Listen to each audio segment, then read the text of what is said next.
Now you will have better throttle response, more sound, and more performance.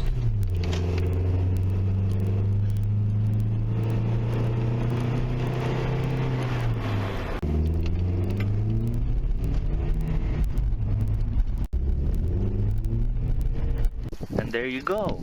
Now you know how to make the toaster louder.